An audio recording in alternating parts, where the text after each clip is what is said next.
Hi there. I'm joined today by Kirsty, who's our JVP from our Bracknell practice, and it's really great to see you here today, Kirsty. Thank you so much for joining me. No worries. So you've, well, if we could think about your history for a second, you've qualified, what, 10 years ago now, wasn't it, from the Royal Veterinary College? So 10 years ago, did you think you'd be a practice owner now? No. To be honest, yeah, I had no idea, but my husband's definitely a big plans man, so it's definitely always been his idea before I even went to vet school, I think. Oh really? Oh wow, okay. But yeah, I knew I'd still be a vet, but I didn't actually think I'd be running my own show, which is great.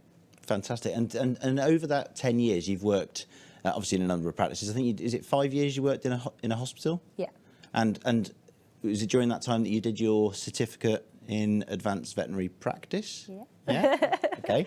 And so that's, I mean, obviously clinically you've got, you've done amazing things. I think you're into orthopedic surgery or osteoarthritis, all sorts of things like that. I mean, what's your real passion? So yeah, basically before I was a vet, I actually did a sports physiotherapy degree as well. So chronic pain and osteoarthritis, pain management. I think there's so much in the veterinary industry that we're not harnessing. We're quite in our infancy in taking things from the human field in terms of physiotherapy, complementary therapies, which kind of goes hand in hand with the orthopedic surgeries that I like doing, and just giving a really good service to animals. And I don't see why they should be treated any differently to humans. I think they should be getting that standard of care pre-operatively, operatively and post-operatively. And that ties in perfectly, of course, with James, your husband. Yes. Because he is, if I'm right, he's a physio for both pets and humans. Yeah.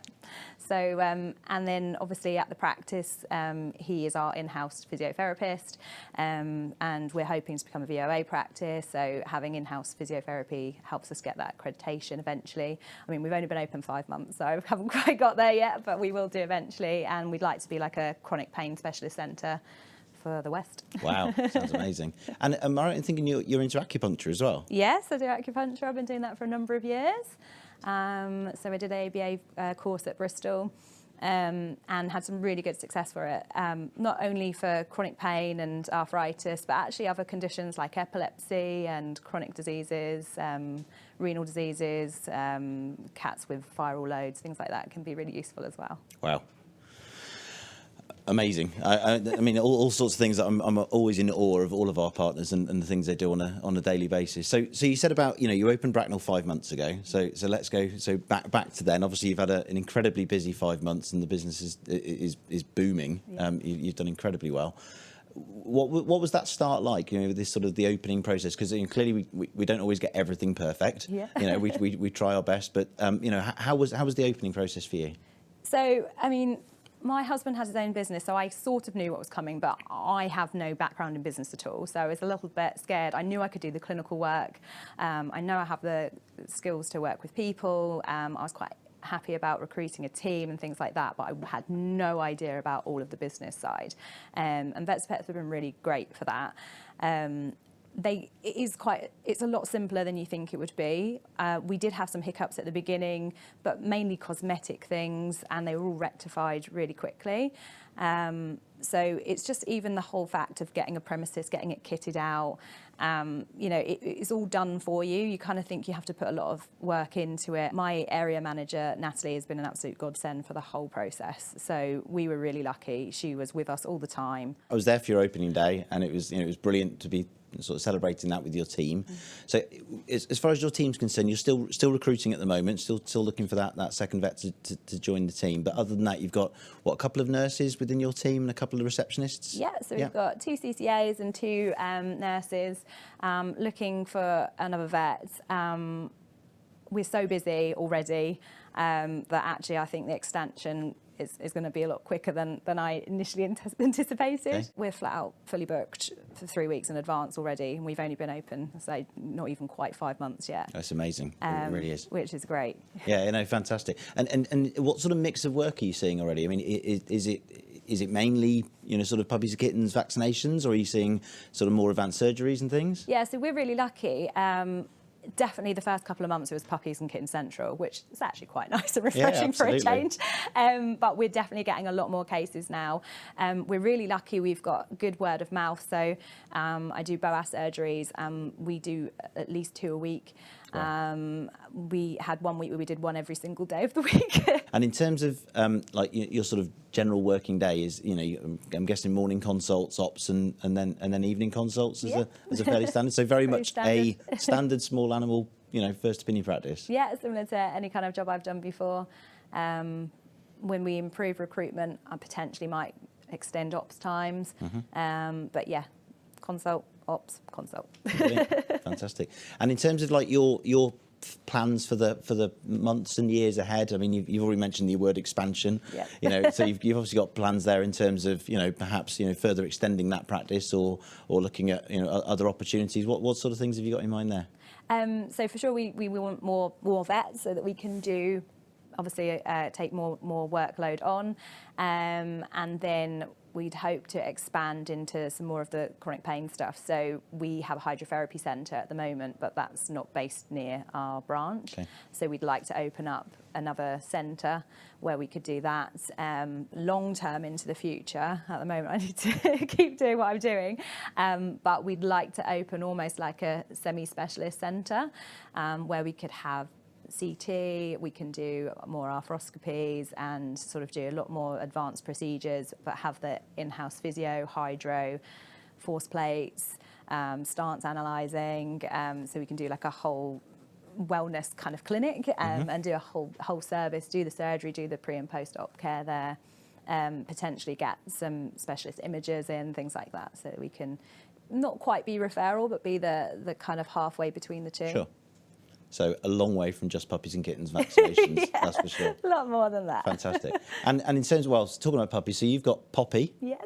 How old's Poppy now? She is 11 months old 11 now. months, and usually in the practice with you, I understand. Yeah, running around being naughty. The practice helper. Practice helper, yes. Fantastic. Is that like one of the things that it's your practice, your team. Yeah. Obviously, you get to sort of decide how things go on a daily basis, and that you can bring your dog to work, sort of thing. And Yeah.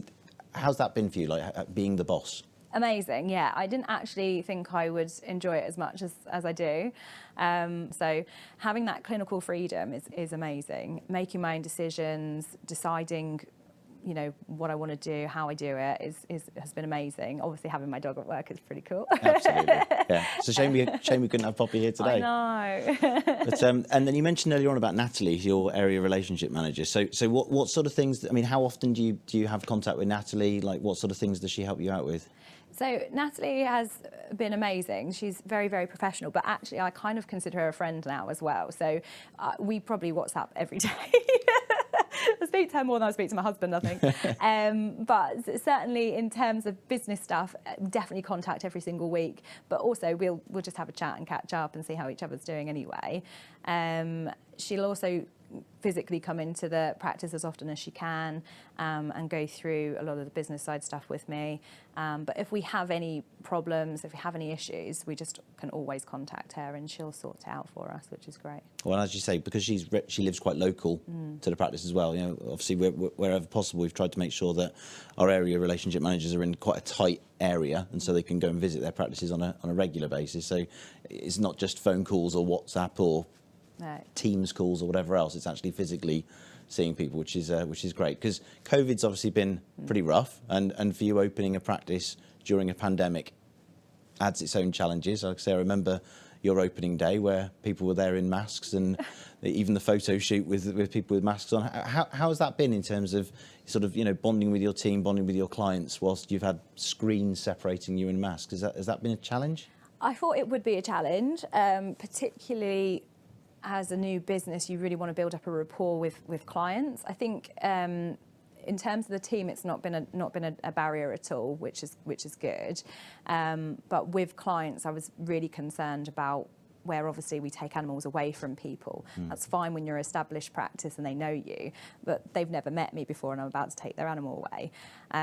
We've been really lucky because where the practice is, we've got a really large reception area. Yeah. So we can divide that into areas and quite safely actually talk to the clients whilst maintaining social distancing, but actually still getting a rapport, still having a really good chat with them. And I literally take the animals away to do the exam and then I come back and we talk again. So I still feel like we're able to build up that relationship whilst all remaining safe. No, that's great. And you said there about like you've got this big reception area. You're obviously your practice is inside a Pets at Home store. You're up on the mezzanine next to the groom room there. So what's your relationship like with the sort of store team, the grooming team? Yeah, fantastic. So the store team in particular have been really supportive, and at the beginning they were just sending every puppy and kitten up there, which is great. And we have sort of catch-ups with the store manager, which I am rubbish at finding the time to do, but we do. So even if it's just a quick 5 minutes chat, are you okay? Yes, anything we can do to help, anything we need us to do for you. And it's a mutually beneficial relationship because we tell everyone to sign up to the VIP club. They'll send a lot of people up to us. So yeah, it's really important to have a good relationship with them. And ours is all very open. The deputy area manager, Andy, will often come up and have a cup of tea and have a good old natter with us, which is hilarious. But yeah, really good fun. Your clinical side of things, you've done your certificate, you do your acupuncture. Is there anything sort of clinically that you'd like to do further? Is there anything sort of on that side of things that you would like to do yourself? Of course. I'm an eternal student. I just can't keep adding the degrees up. So always wanting to expand. I never thought I would, but potentially more business courses and things like that definitely is something that I have no experience in.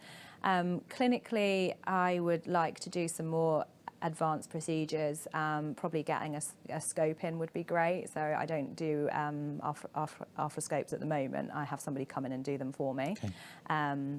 Mainly because the equipment's so expensive, but also because I'm not experienced with it. So I'd definitely like to do a course and expand on that and then potentially do that in-house.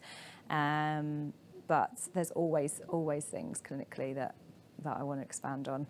Finding the time to do it is the only challenge. Well, I mean, right across the country, we've got JVPs that are multiple certificate holders. We've got, there are some that aren't. They prefer to just stick with, I say the basics, but and bringing other people into their team with that sort of level of experience. A number of JVPs and have done for a number of years. So before you joined the group, when you were doing your sort of research, did you talk to some of those partners about their experience? Yeah, for sure. Well, clearly they said some good things, otherwise you wouldn't be here. Yeah, no, always a mixed bag, and there's always good negatives and positives to everything. Sure. But weighing everything up, the positives for me definitely outweigh the negatives. And in terms of, sort of, you said there that, Joe, the person you mentioned, has got multiple practices. Yeah. Is that something you see for yourself in the future, or I know you said before about having potentially a sort of advanced, somewhere towards advanced practice. Yeah, that's your aim. Yeah, I think so. My friend is lucky that he has partners in with him. I obviously have my husband, which is great, but he's not a vet. So having another vet on board, I think, definitely helps when you've got multiple sites. So I think for me, potentially another branch like I've got, or so another location, and then an advanced practice would definitely be my maximum. I don't think I could do more than 3. Well, and the thing is that what a lot of partners do is they bring, as you said, they bring other vets into the partnership with them. I mean, even if you were to just stick with having Bracknell, we should always think about, your future and actually ultimately your exit plan. And so, whether it be in 5 years, 10 years, 15 years time, bringing other vets or even nurses into the partnership with you, helping you to grow that business as you go. And it's very much like the traditional model, really, where, someone would establish a practice and then sell it to the vets working in there.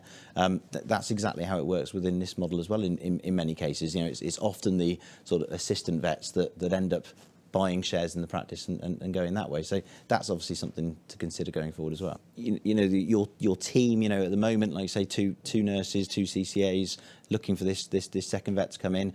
I mean, you've got is it 3 consult rooms in Yeah. your practice? So Yeah. there's plenty of room for expansion as you stand already without having to physically expand the practice. What do you see Bracknell becoming in terms of, like 3 or 4 vets or more? Yeah, for sure. Definitely at least 3 vets. We've also, as I said before, got a nice big reception area. So I'm always thinking in advance, but I could actually potentially fit 2 rooms down the side as well. Okay.